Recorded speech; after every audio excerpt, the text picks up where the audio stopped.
The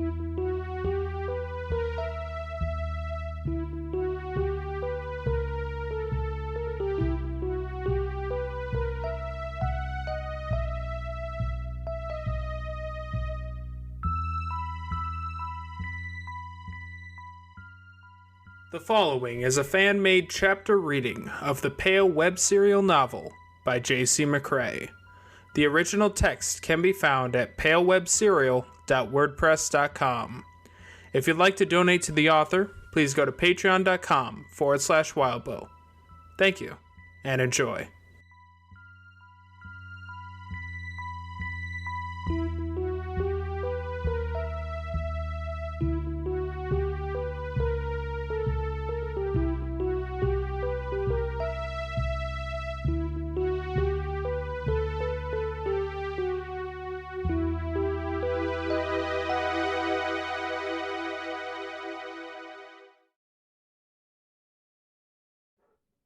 Cutting Class 6.5 Avery.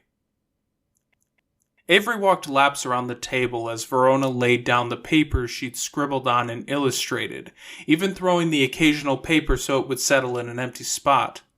"Here's what I'm thinking," Verona said. "My thoughts about Lucy's implement." "Scissors?" Avery asked. "No," Verona said. "Ugh, look." Avery did, pausing midway through her circuit around the table to read closer. She looked up as Verona put some music on, using her phone speaker. It wasn't a high-quality phone, and the music suffered a good bit for that. She reached into her bag, got a little case, and popped it open to retrieve a bit of glamour. Avery was thoroughly distracted from what was in the notes as she watched Verona draw a circle of C shapes around the phone, elaborating at 8 points with flourishing, symmetrical, radiating lines. The sound quality of the music improved. It sounded like indie rock or alternative or something. "Here I walked out from the waves," the singer sang, amid the synthesized droplet sounds of the opening. "It's a playlist Lucy gave me," Verona said. "I figured it makes sense to have in the background." "Into the soundless frozen rave." "When did you learn how to draw that diagram?" "BS'd it." Avery shook her head. "This world tells me I should behave." "The practice tends to trust you if you trust it. What's the worst that happens with this?" "I don't know. Break your phone?" "Cold and shaking, I feel brave, brave." The instrumentals took over. "It's all lines pointing out. Nothing directed at the phone. I'm betting that the worst that happens is the battery gets drained. But I did these squiggly lines like Eloise said to do connection stuff. And I used glamour because it's more about aesthetics, see?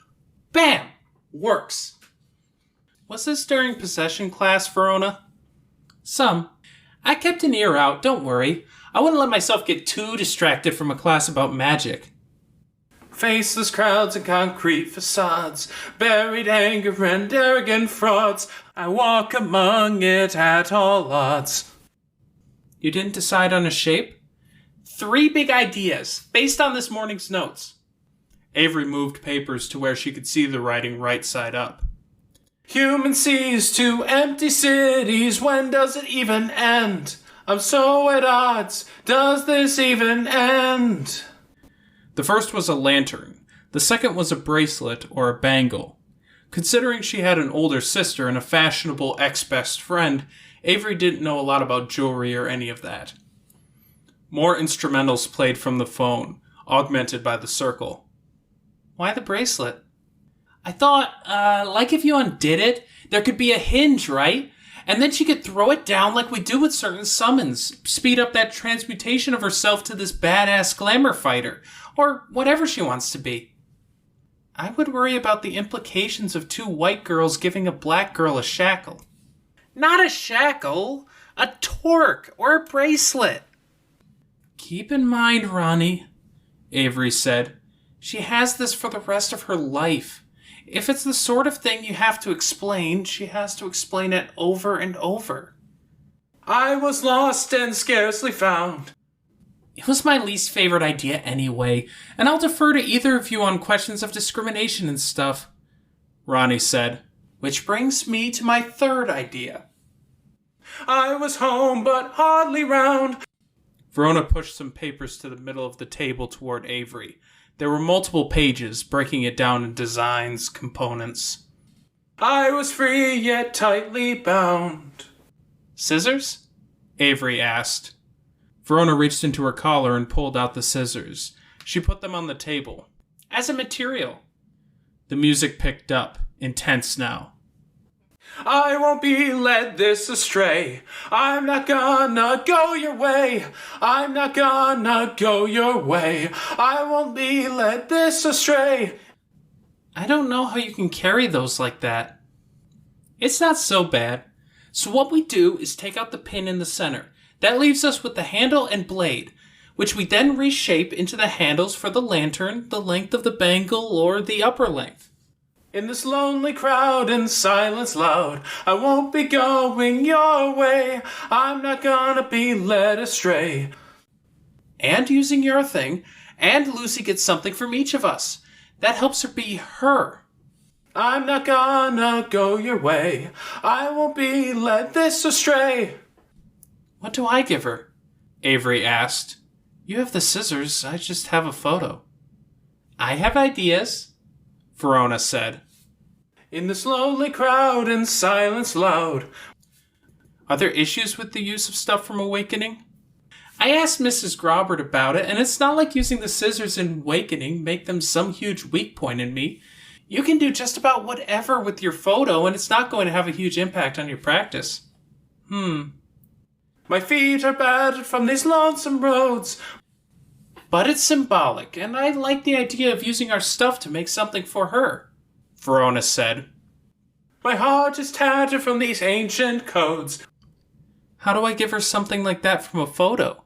You need glass for the lantern, and gemstones, studs, or some other decoration, and our wire. You are a future, saith the old.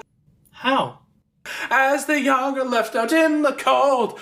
Some possibilities came up in enchantment class. Want to make a night of it? Night? I'm not gonna go your way. I won't be led this astray. Workshop slots are taken up for most of the day, but if you're interested, we could try for one of the time slots later this week. There are some restrictions on noise because some students sleep nearby, but... What do you want to do?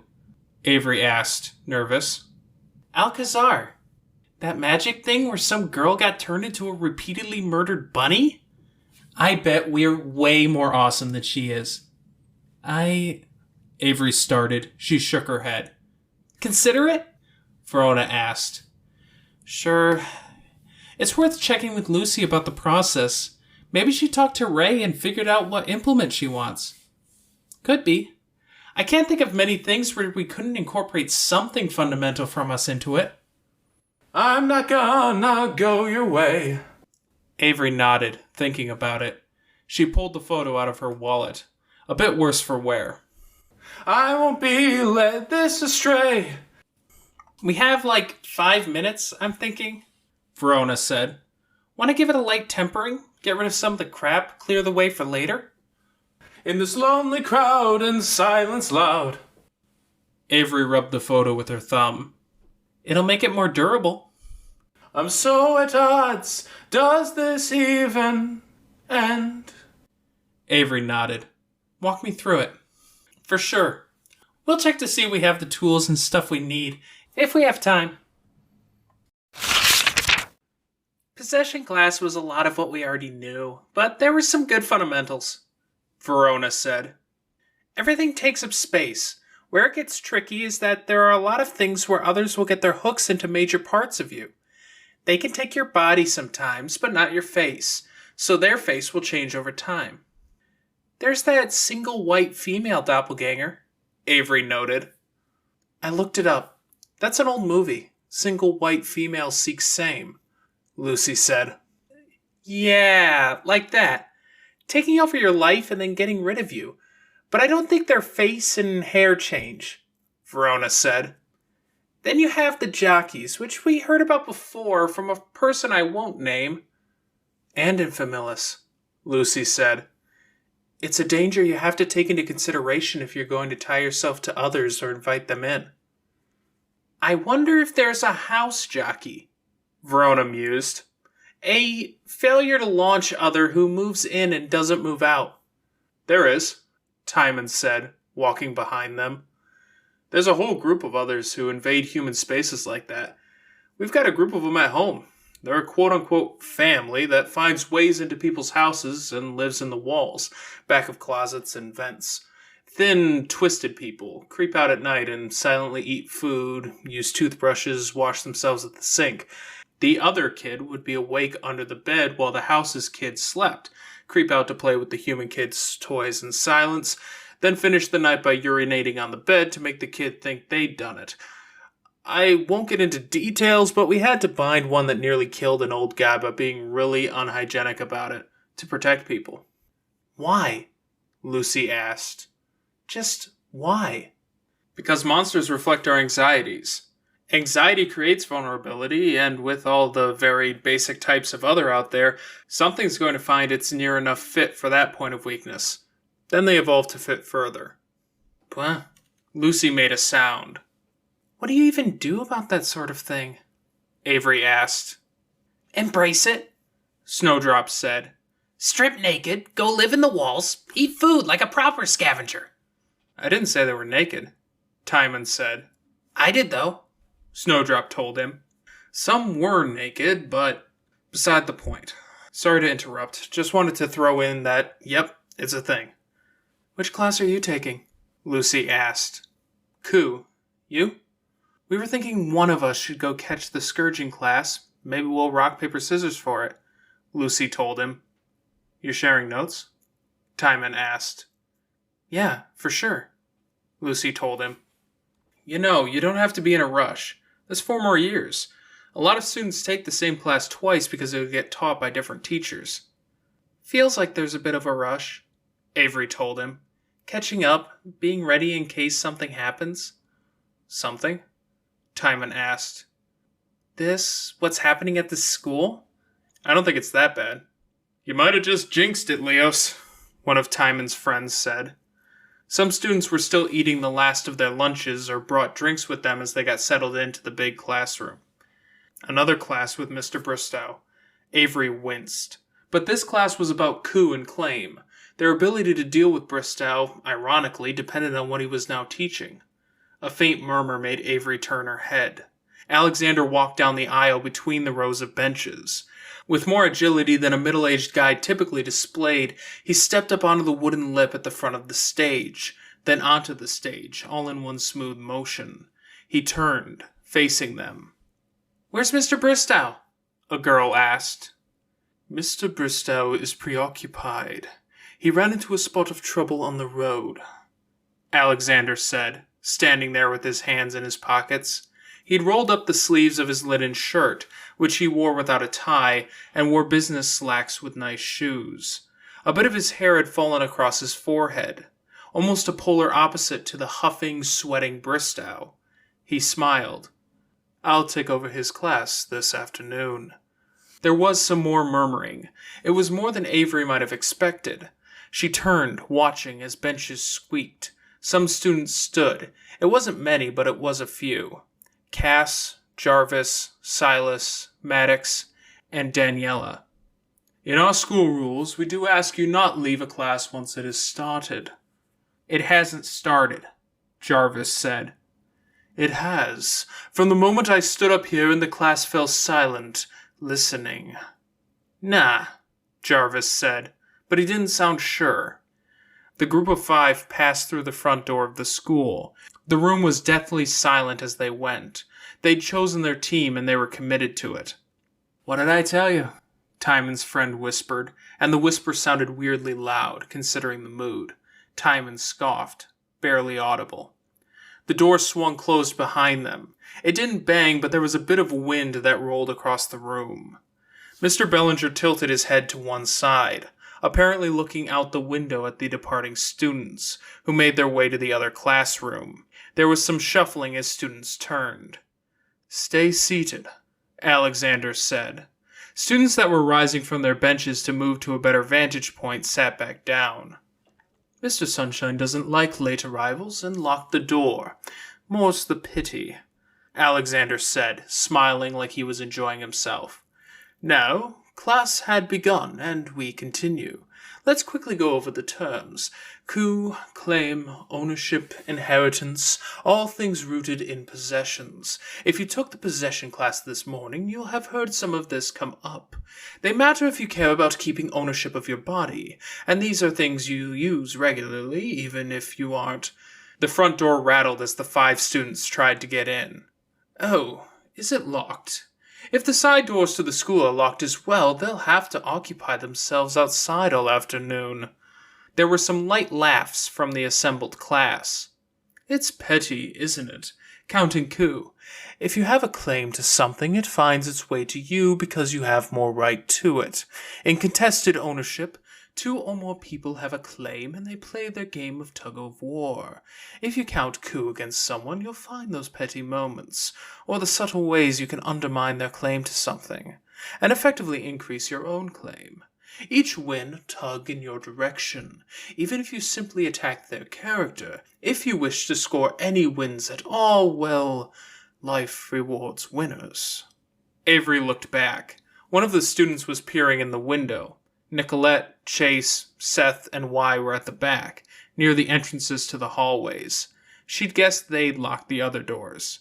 This is practitioner fundamentals, but not in the same way learning about spirits might be. We all want things. We, practitioners and others, tend to find ourselves at odds. Consciously or not, we start noticing these trends and we start using this. But if you learn about it, you can protect yourself and you can hurt your enemies. Now, Alexander reached into his pocket and withdrew a slip of paper. It had gold tracing at the edges, catching in the bluish light from the windows. Our prize for today's lesson. The holder of this slip may decide which of the 7 fairy courts we visit in next week's field trip. Please remain seated, don't disrupt the class, and refrain from any practice. Earning this slip is a practice exercise in claim. Coup, well, don't disrupt the class. That would be more useful if we wanted insights into certain fairy courts, Avery whispered to Lucy. Lucy nodded. Tell me, what are some fundamental ways one could count coup? Alexander said, holding the slip. Yes, Timon? Gainsaying, Timon said. Good, Alexander said, pointing the slip of paper at him. Lucy's hand went up. Alexander pointed the slip at her. Forswearing, Lucy said. That, Miss Ellingson, is a winner-take-all situation, but the unwary can just as easily lose it all, Alexander said, maintaining a slight smile. Be very careful. Avery held back from saying, drop a domain on it, which would have been really unwise. As if he was reading her mind, he smiled, a bit lopsided, in a way that almost made a wink, waving the ticket their way. Like he was saying, good, point for staying silent.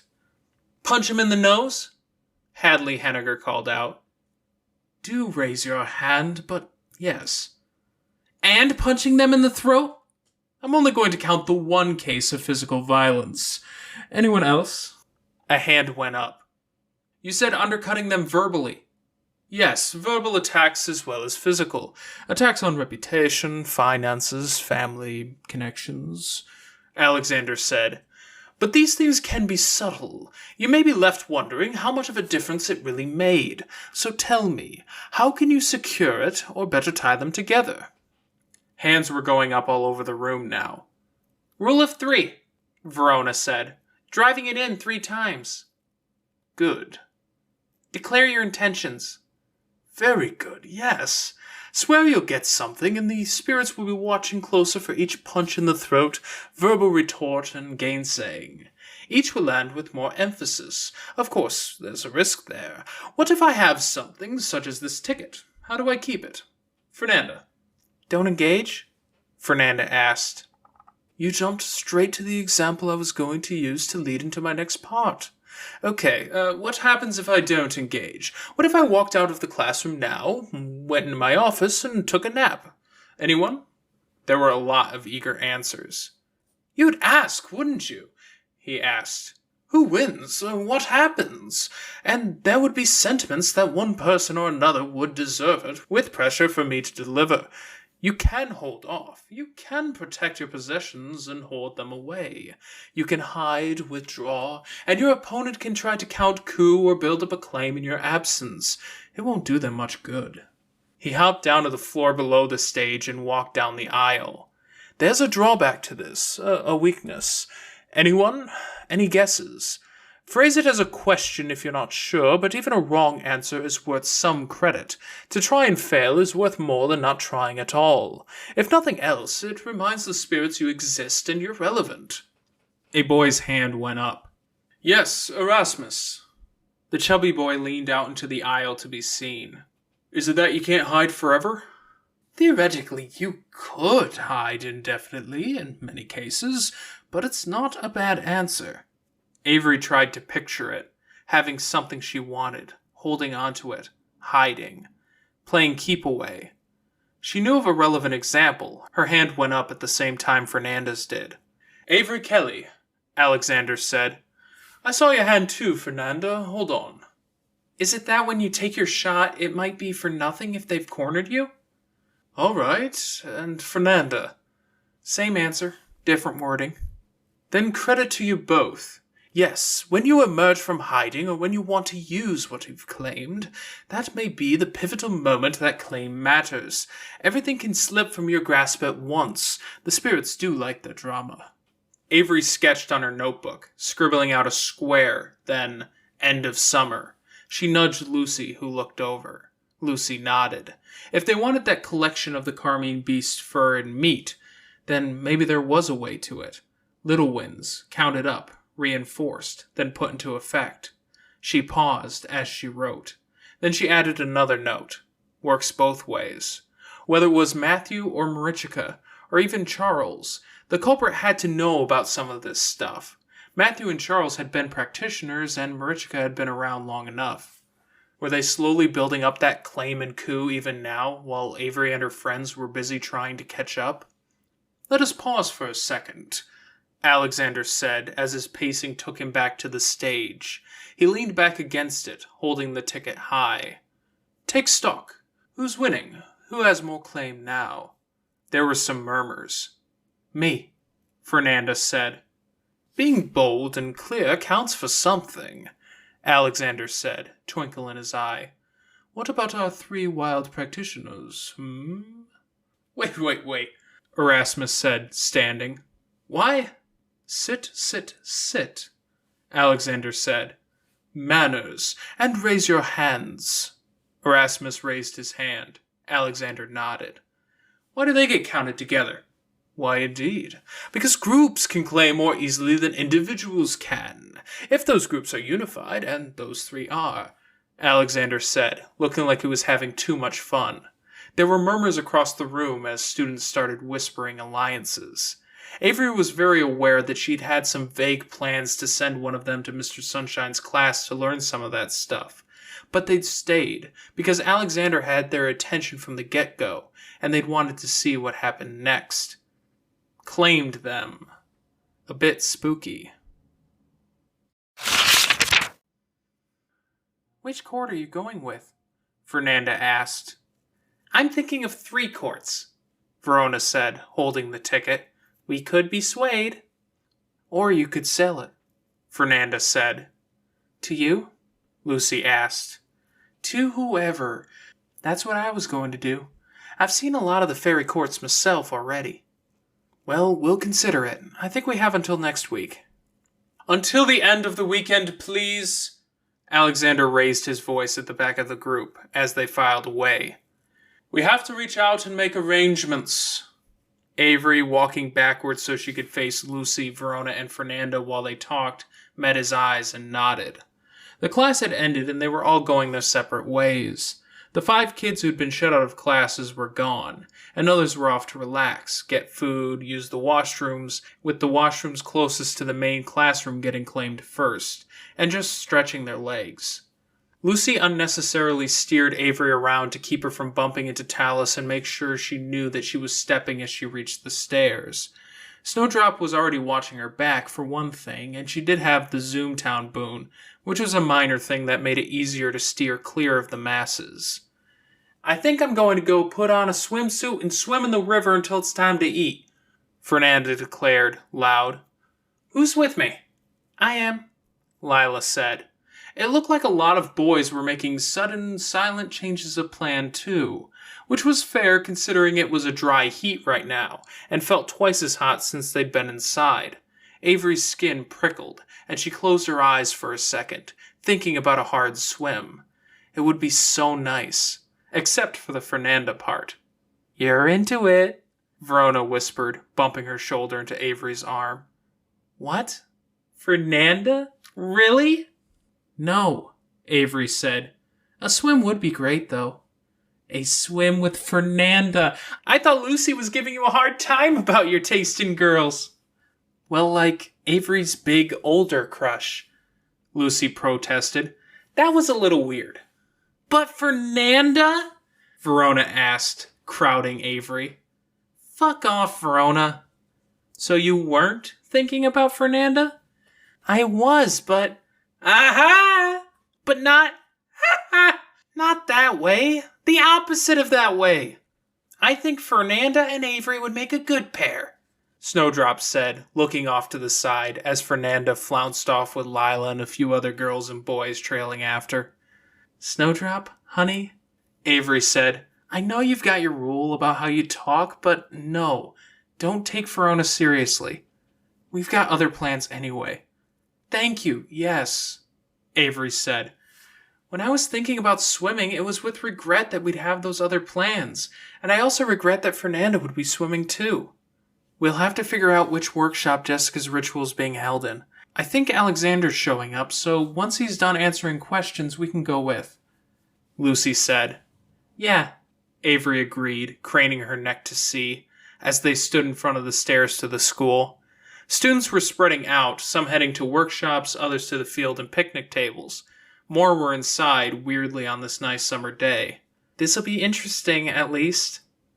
Still a bummer you won't get your swim with Fernanda, Lucy said.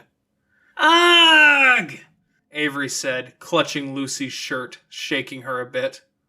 You kinda deserve worse after messing with Jer, Verona told her.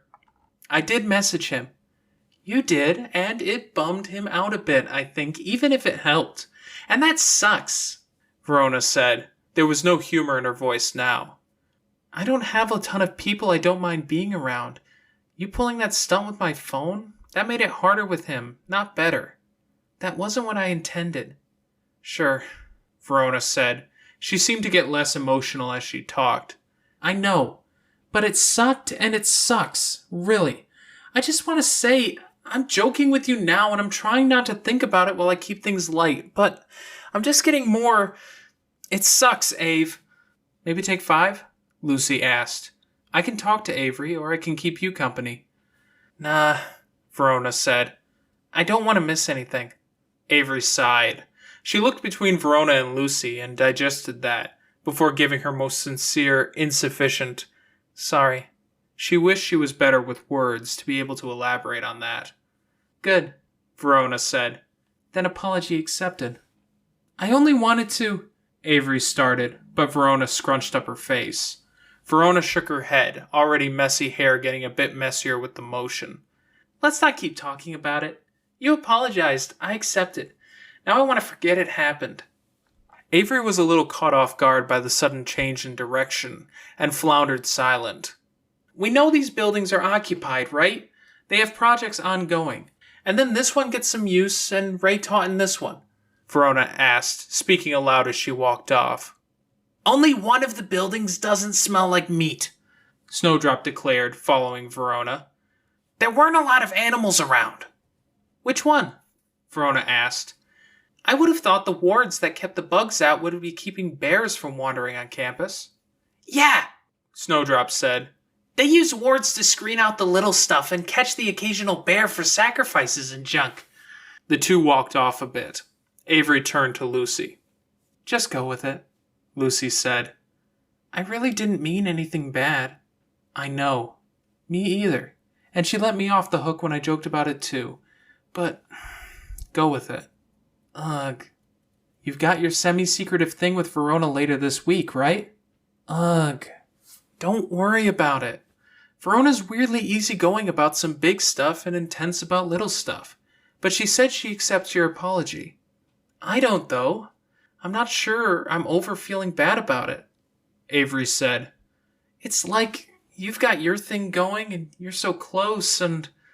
She lifted her hands and dropped them. Lucy started to say something. Am I intruding? Nicolette interrupted as she approached.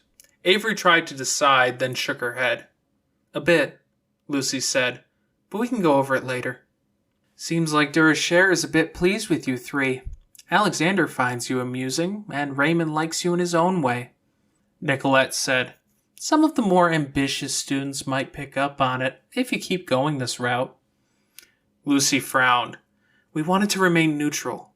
Getting too much into their good books isn't great. Neutral? You mean Alexander and Bristow? Yeah, Lucy said. I don't think such a thing exists. We can try and get close, right? You can try. Jessica, Zed, and Bree were on their way over too. Alexander was at the door, surrounded by students who were vying for his favor. He seemed to be happy with it. Hi, Avery greeted the other three as they got closer. Jessica ignored her, walking past. It felt like getting punched, smack dab in the middle of the chest. She's preoccupied, Bree said gently as she stopped at Avery's side. This is huge for her. Her head's somewhere else entirely. Avery shook her head a bit. She'd had some nightmares, long enough ago she couldn't remember the particulars, but it had been something like her finally trying to reach out to classmates and getting outside her bubble, and they just ignored her. And things had gotten darker and more like she was drowning with every attempt. We did some of the setup while you guys were in class, Zed said. Machines. Used lasers to map out the diagram. It's pretty great. Just watch your step as you get inside. Verona will be psyched, Lucy said. I think if you put her and Alexander in a room for long enough, they'd end up great friends, Nicolette said. That's spooky, Avery said. Alexander's... Nicolette started, glancing back. She shook her head. Well, my intention was to say they'd appeal to their best parts of each other. Let's ignore the negatives. That's your mentor's mentor you're talking about, Zed said, mock stern. You're one to talk, Zed, Nicolette said. What are you talking about? Raymond's great, Zed retorted. Nicolette made a rolling hand gesture. With caveats, you have to get over some initial hurdles. We had a good conversation earlier, Lucy said. He mentioned it. Didn't say what about. Good, Lucy answered. You're so secretive, you three, Nicolette said. If you were a little more boring, you might be able to fly under the radar. Instead, students keep asking about you. Who's asking? Avery asked. I should keep confidentiality, but they're technically Bristow's. Yadira's lot. Huh. Alexander joined them. He pushed his hair back out of his face. How was the setup? All set up. Happy with how it came together. Jessica's a bundle of nerves, not that she'd admit it, Zed said. We should balance the room, placing observers evenly throughout. Is there space at the perimeter? Alexander said. Just a bit. Good. It would be awkward to integrate everyone if they were placed within. Shall we look? We shall, Zed said, looking pleased. Avery felt a touch at one arm. It was Bree, wearing a white top and pale jeans. Avery flicked on her sight, and she could see the crimson lines traced all over her. Bree's tattoos were marked out like finger paint smudges, all in blood. Some beaded through her top. Both of Bree's legs and one of her hands were soaked crimson, the blood there clotting. I wanted to say thank you, Bree said. Avery put the sight away. I'm really glad you're getting along with Zed now, Bree told her. It felt so bad taking his side when I really did appreciate you saving me that night. You went all out. Avery wasn't sure how to respond to that sort of thing. You're welcome? She tried. Sounded lame. She looked over to Lucy for help, but Lucy wasn't paying attention to things. Verona and Snowdrop ran over. I know we did our end of the deal, Bree said. We sent you power packaged up that's technically equivalent to your share from the choir. But I personally owe you more than that.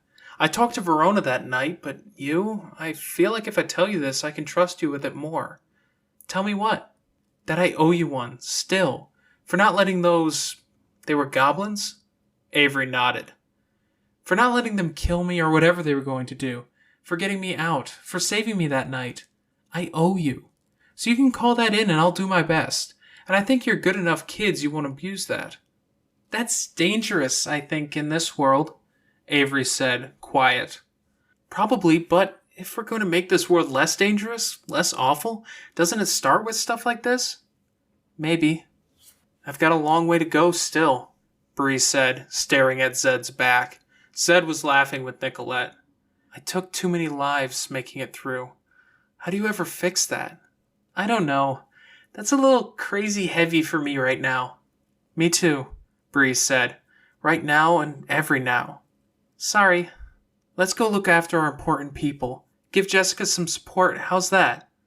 Let's, Avery said. They approached the isolated building. It was a nice-looking building, if a little chunky.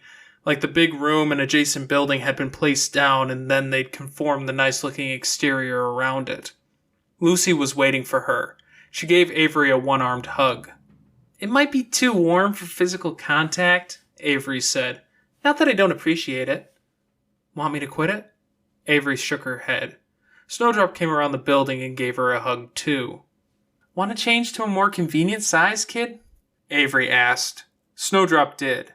Avery lifted Snowdrop to her shoulder. A furry opossum that needed to lose weight was its own source of heat, though. A bit of an issue. Lucy went inside. Avery, for her part, hung back. She pulled out her phone. She'd asked Sheridan yesterday. The message on her phone was still Sheridan saying she'd try to find an opportunity to talk to their mom and dad. That was it. No explanation. No follow-up. No resolution. She was really afraid that Sheridan had backed out or gotten bored with the entire thing, returning to being the lazy big sister who didn't pay attention to the middle child. Then she'd have to sit on this for the entire summer. She was even more afraid, in a way so big and intense she couldn't articulate it or even wrap her head or gut feeling around it, that Sheridan did care, at least a little, that it had gone badly and that she didn't know how to tell Avery. Snowdrop licked the side of her neck. If you tickle me and make me do a full-body shiver, I might drop you. Snowdrop stuck her claws in just a bit tighter. Avery poked Snowdrop in the side of the stomach. Watch it. She took a deep breath, then ascended the stairs. Watch your step, Zed said. Avery did. She at least trusted her footing. She took Lucy's hand as she made her way around the floor, then Nicolette's. It was a big room. The diagram took the shape of an eye set in a circle, backed by a triangle, with a series of spirals radiating out. At 3 points, large machines were set within circles, their wires stuck straight up through the ceiling. Within the circle were notations for time. It looked like 2 sides of the triangle formed the hands for the clock part of the diagram. Some of the other students from yesterday's impromptu class in the library showed up. Fernanda's older brother Chase was one, crossing the diagram with a casual ease that suggested he'd done it a few times, his arms folded. There was also Dom's older sister, Elizabeth, the historian.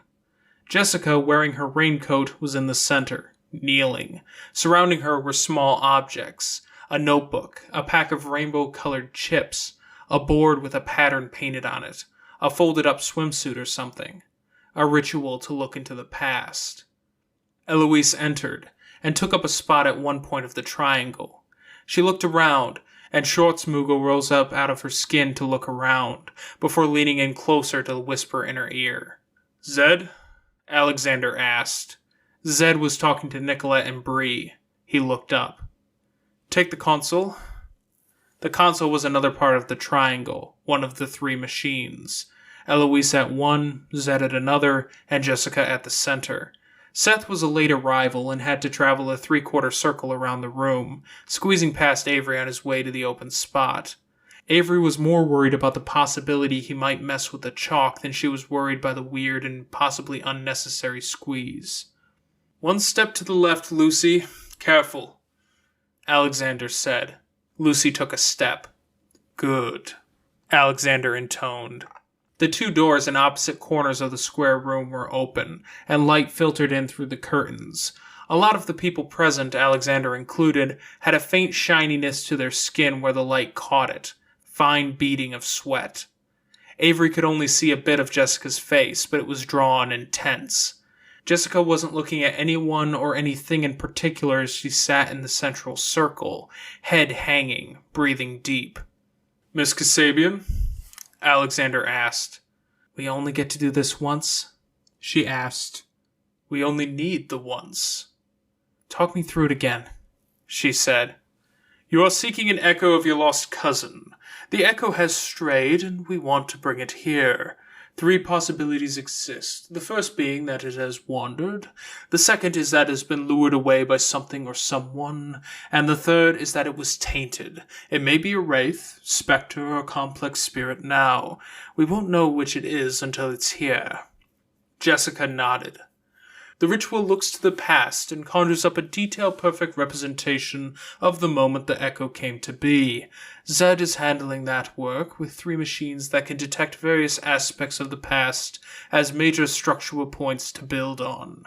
To the echo, whatever form it takes, this scene will be home. I've known of echoes that were caught up in wraith storms in the ruins, caught in orbit around the drain to oblivion, and knit together with countless other wraiths, a grouping too big to be swallowed up. I've seen those. And rituals weaker than this pulled them free. In the first case, if he's wandered too far in, he should find his way here. Eloise will see to it that the connection is established regardless." "Reeling him in," Eloise said from her position. "If he's claimed by another, a necromancer or an enemy of yours, Mrs. Kasabian, Eloise will handle that as well. If you'd attended this afternoon's class on claim—" "I didn't fall asleep until 6 in the morning. I thought I should sleep if I could and be sharp," Jessica said. "I slept through it." "Not to worry," Alexander said. "If you'd attended, you'd know what I mean when I say Eloise will use this ritual to make a claim that is almost certainly stronger than what the person holding onto him is using." "And if it's not, I'll ask nicely," Eloise said.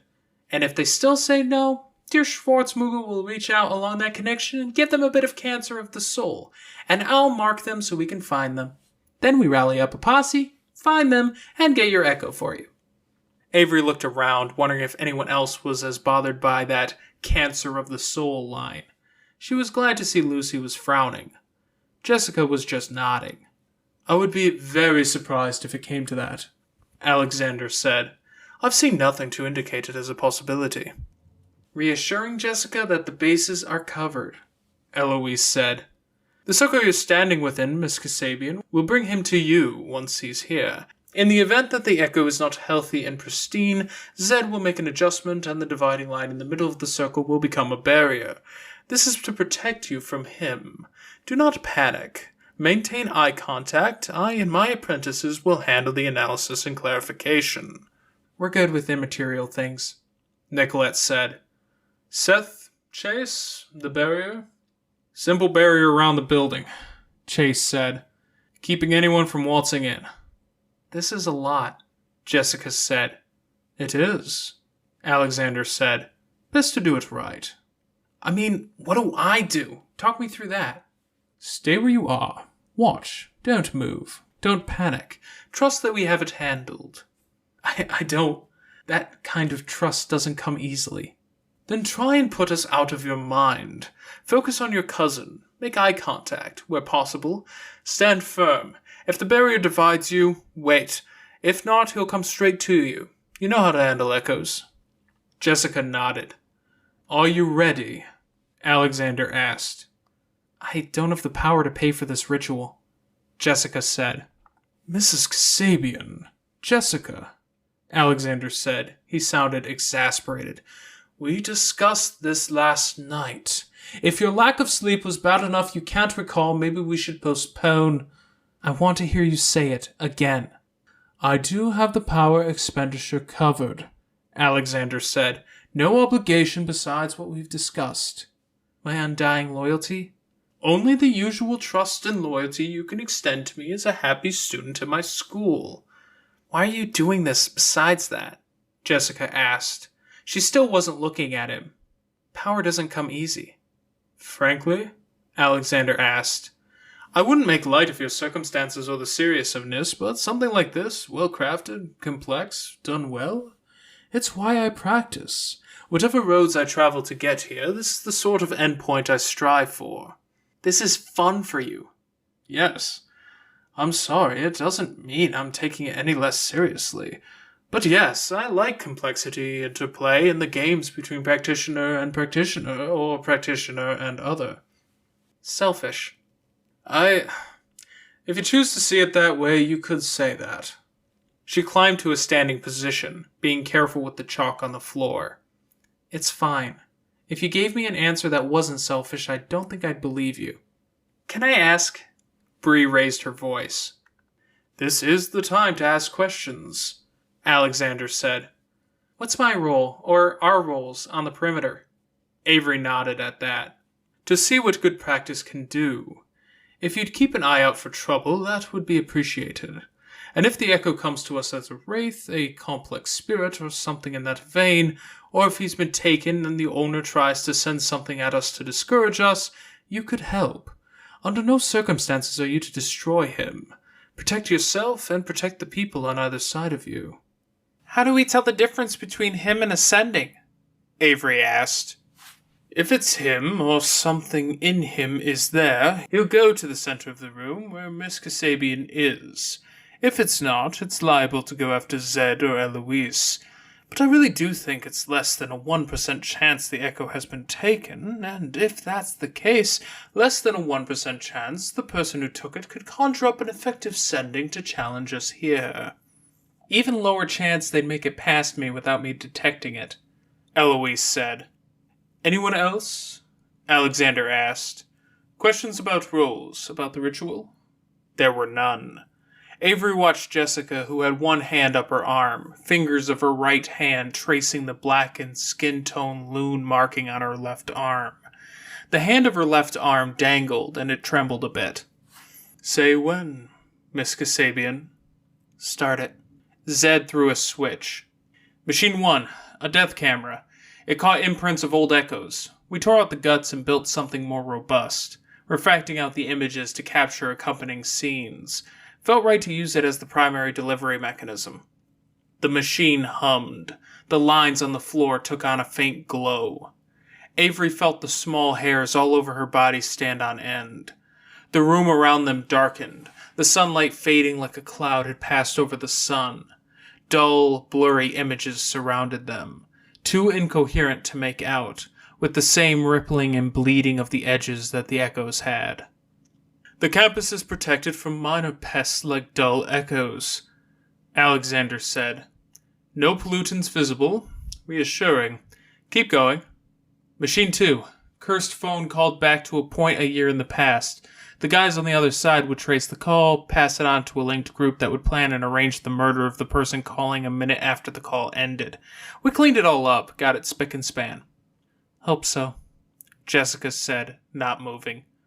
We only need the line back, Zed said, throwing the switch. The machine came to life, hissing with static and phone noises.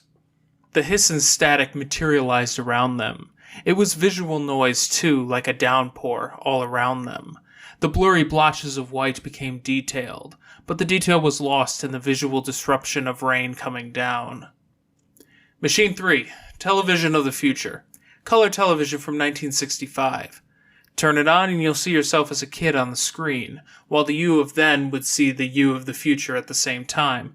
Allegedly, seeing the adult self would shake the kid so much they'd change the course of their life. You'd disappear, your life rewritten from childhood. Practically, it was pretty burned out, and we weren't inclined to test it. Zed?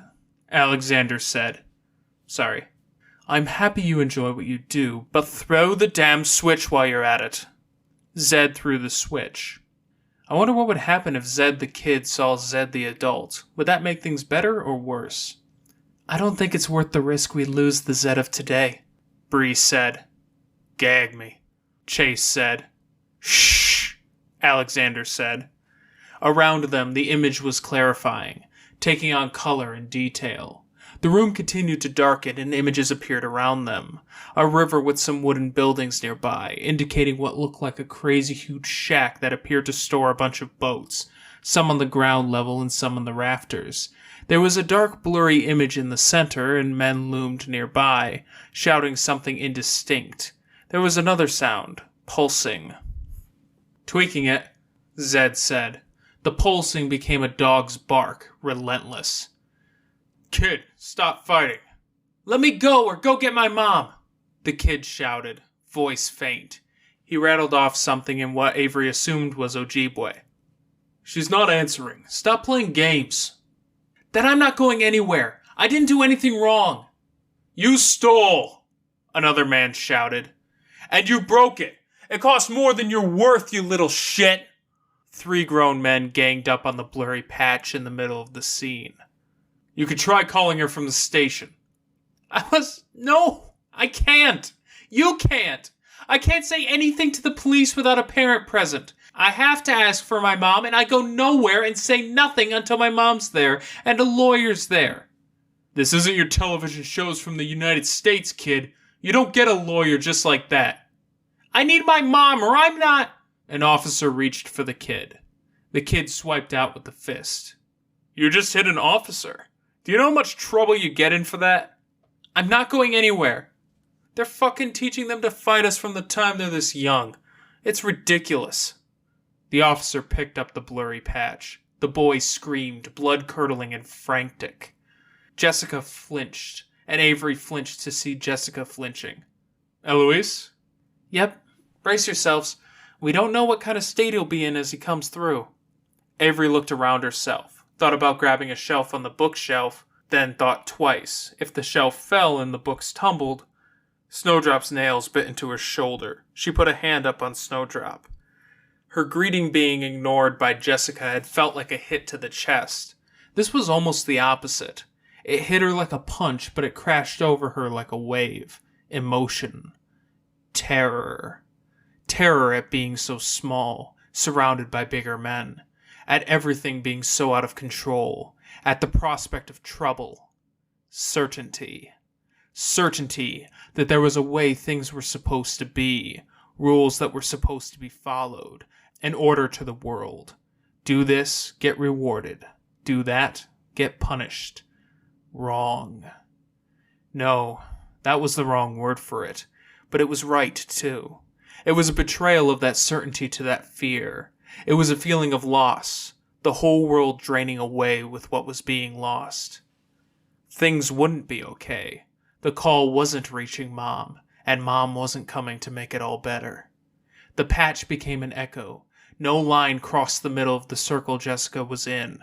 No sign of taint, no faint, distant figure holding on to the boy's echo, no sending, no monster.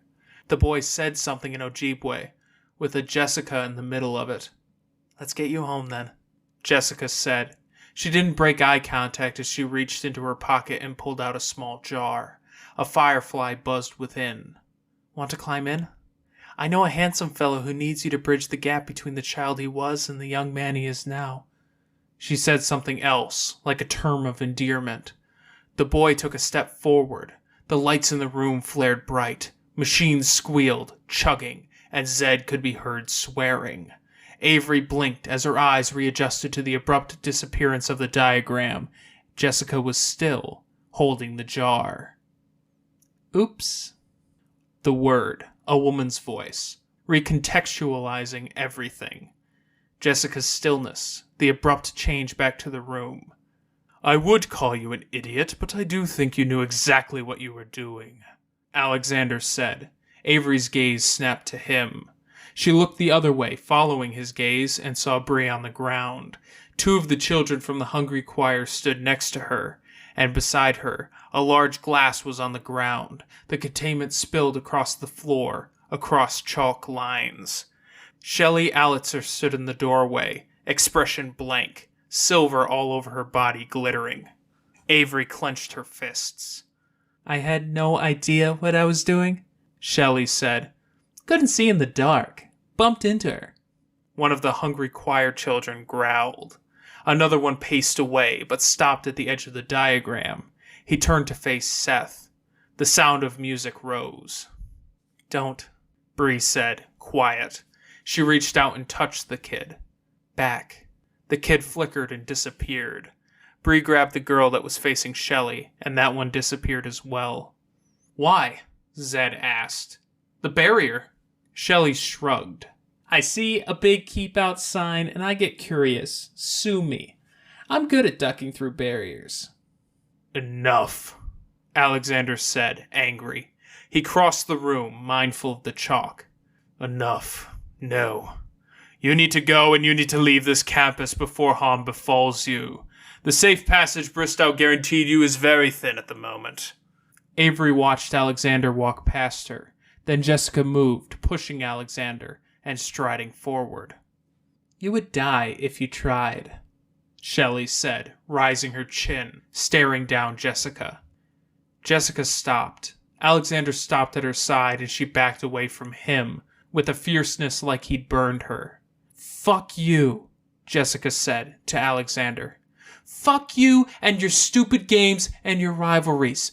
This wasn't my fight, and you're trying to drag me into it. Fuck you." Avery started to approach, watching the chalk even though she wasn't sure it mattered. Alexander might avoid stepping on chalk lines as a matter of habit. Jessica glared at her as well. "I had no intention of getting involved or hurt because of this." "You like your complex games and rivalries, right? You got me involved anyway, because you can't keep your house in order," Jessica said. Her voice was hollow. "Now what am I supposed to do?" "I'm sorry, the ritual—" "I'm not talking about the ritual!" Jessica raised her voice. "I'm talking about wanting to hurt her, because I got as close as I've gotten in years, and she took it away from me. I want to hurt you, because you play these games and I suffer for it. I can't do either, because one of you wins, so I'm going." "If you go, he gets everything he wanted by sending Shelley to interfere." "Shut up, I said I'm going," she said, bending down to grab some of the items from the inner circle. Avery edged closer, wanting to help, to reach out, and yet not knowing what to do. On the far side of the room, Verona shook her head. "Jessica," Zed said. "No. You told me I could trust Alexander with this. You were wrong, Zed." "I know, but I want to tell you. I don't want to hear what you have to say." "The echo was intact. We learned that at least," Zed said. "Shut up. Coherent. He came from the northeast." "Shut up!" she shouted. He pressed on. "He came from the northeast. Whatever else happens, I know you're going to keep looking. He's in good shape, as echoes go. The echo didn't seem to break up much when the image did." "Roughly 200 miles northeast," Eloise said. "He was a bit sticky as he pulled away.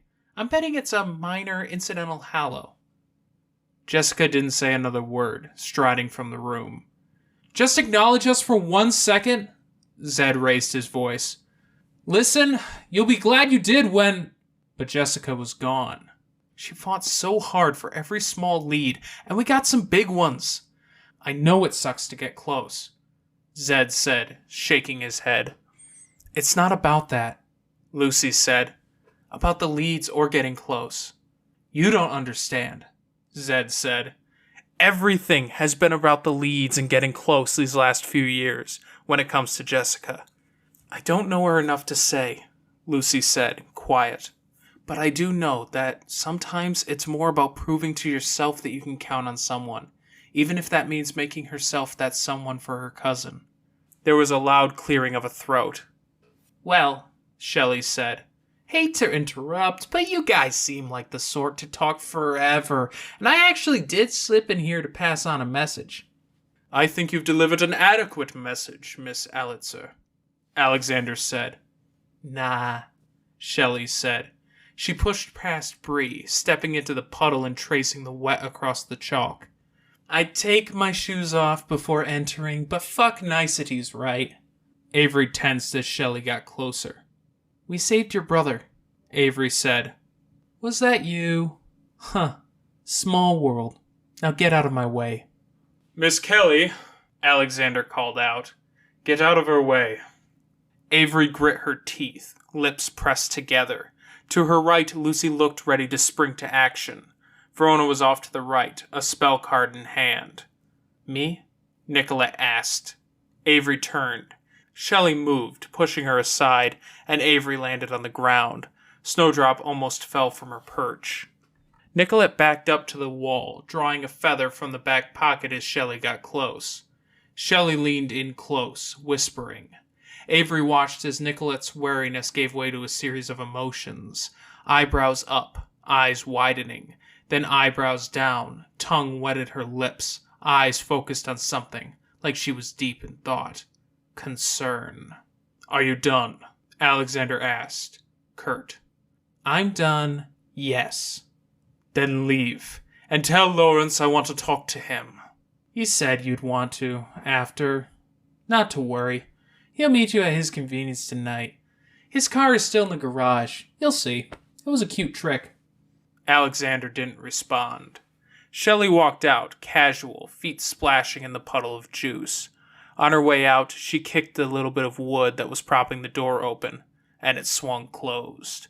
Avery found herself moving, heading out the other door. She looked back at Verona and Lucy, who followed quickly after.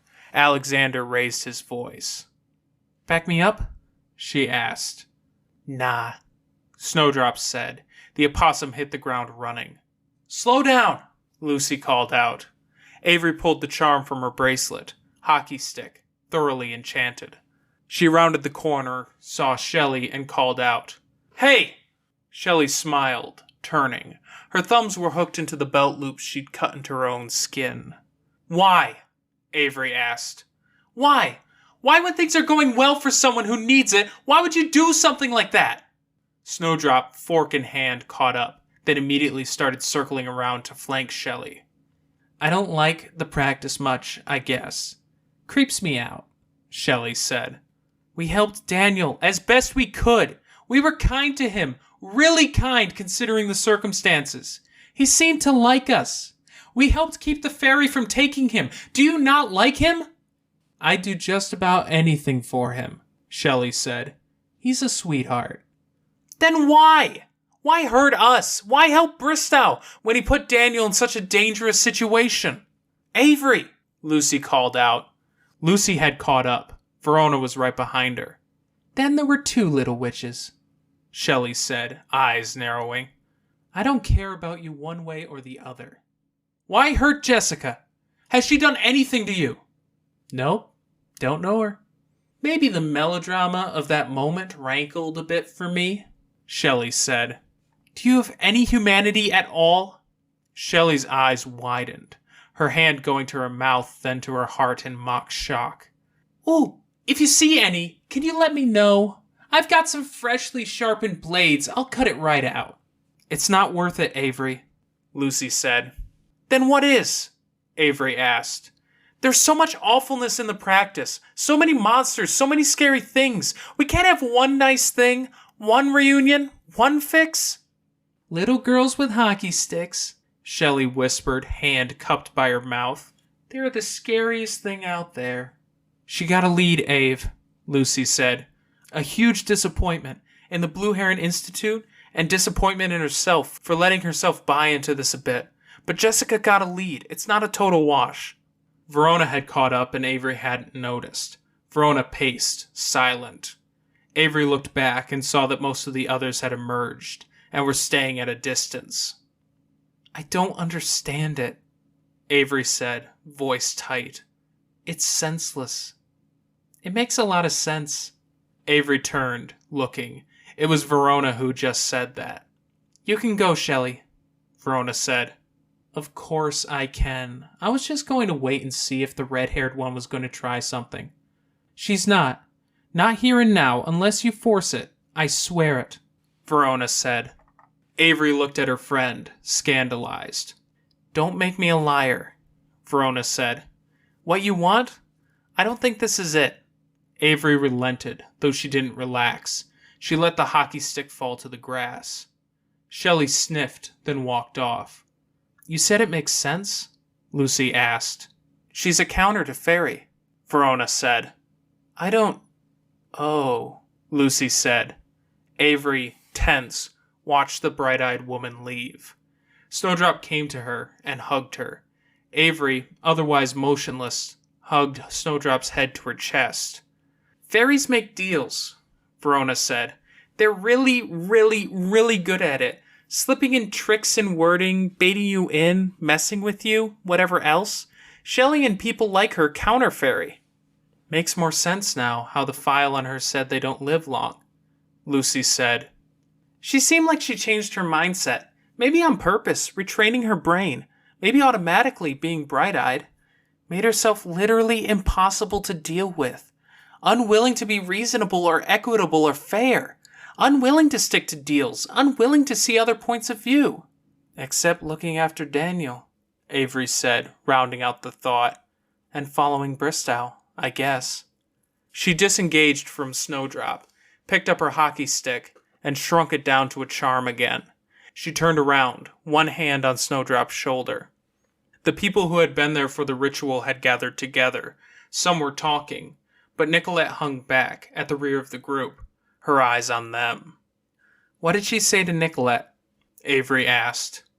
I don't know, Lucy said. Even Zed looked pissed, and Zed had been pretty casual and offhand about summoning static others and even dealing with John or the damage to his car, relatively speaking. Alexander's smiling facade had cracked. His apprentices remained closer to him. 100 feet away, they talked among themselves. It's too tempting to go, Bellinger, Lucy murmured, quiet. If we go, we talk about feelings, share info, make sense of the situation.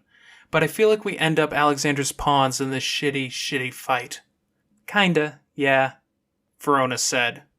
Ave? Lucy asked. Avery shook her head, and it was stupid when Jessica had never reciprocated. But Jessica had been cool, and there had been enough parallels, and the ritual had been good. A reunion, a family reconnected. Do you want dinner?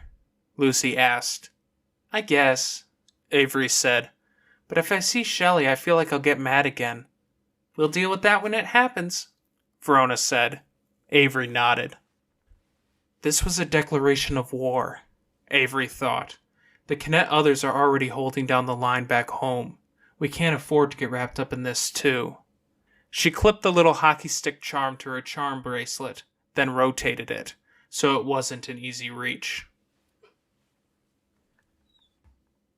This has been a fan-made chapter reading of the web serial Pale by J.C. McCrae, read by me, Stephen. The original text can be found at palewebserial.wordpress.com. If you'd like to donate to the author, please go to patreon.com/Wildbow. Thank you.